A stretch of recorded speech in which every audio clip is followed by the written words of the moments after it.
تو حضرت فاطمہ، حضرت علی رضی اللہ تعالیٰ عنہ جب ان سے اتنی محبت تھی تو خود ہی اندازہ لگاؤ ان کی اولاد سے حضور کو کتنی محبت ہوگی،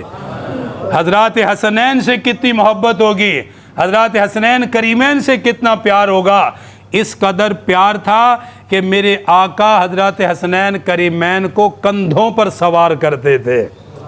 کندھوں پر بٹھا کر لے کر جاتے تھے۔ ایک حدیث میں ہے کہ آپ نے حضرت حسن کو کندھے پہ بٹھایا ہوا، ایک صحابی نے دیکھ کے کہا واہ کیا شان ہے اس بچے کی، اللہ نے اس کو کتنی عظیم سواری عطا کی ہے کہ رسول اللہ کے کندھے پہ بیٹھا ہوا ہے۔ نبی کریم صلی اللہ علیہ وسلم نے مڑ کر اس کی طرف دیکھا جس نے یہ بات کہی، آپ نے اس کی طرف دیکھ کر فرمایا میری صحابی سواری بھی اعلیٰ ہے، شاہ سوار بھی اعلیٰ ہے، جس کے کندھے پہ بیٹھا ہے وہ نبیوں کا سردار ہے، اور جو کندھے پہ بیٹھا ہے وہ جنتی نوجوانوں کا سردار ہے۔ نماز میں پیٹھ پہ آ کے سوار ہو جاتے، صحابہ فرماتے اس وقت تک حضور اپنی کمر مبارک سجدے سے نہیں اٹھاتے تھے جب تک حضرات حسنین کریمین خود کمر سے نہ اتر جائیں، سجدہ لمبا کر دیتے، سجدہ طویل کر دیتے، اور جب ان کا دل کرتا وہ اتر جاتے، نبی کریم صلی اللہ علیہ وسلم پھر سجدے سے اپنا سر مبارک اٹھاتے۔ یہ آل ہے، یہ رسول کی صلی اللہ علیہ وسلم کا گھرانہ ہے۔ 10 محرم الحرام کو کرنے والے 3 کام ہیں، انشاءاللہ باقی بات آگے کریں گے آئندہ جمعے۔ 10 محرم کو کرنے والے کتنے کام ہیں خاص طور پہ توجہ رکھے، 3 کام ہر بندے نے کرنے، حدیث شریف سے ثابت ہیں۔ پہلا کام نبی کریم صلی اللہ علیہ وسلم نے فرمایا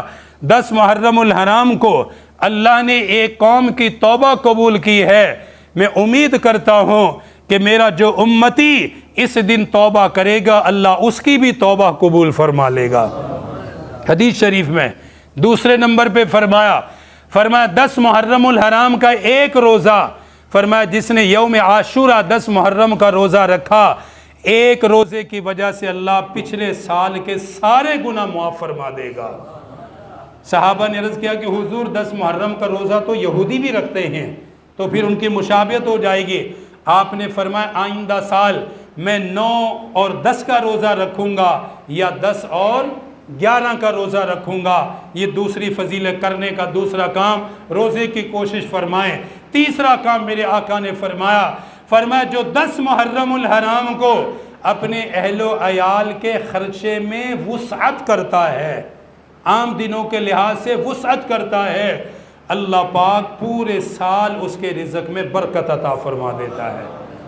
یہ تو میرے آقا نے فضائل خود بیان فرمائے ہیں۔ کربلا کا واقعہ تو بہت بعد میں ہوا ہے، عظیم بہت بڑا واقعہ ہے، انشاءاللہ ہم بعد میں ذکر کریں گے، لیکن چونکہ 10 محرم بروز بدھ کو ہے، کوشش کریں منگل اور بدھ کا روزہ یہ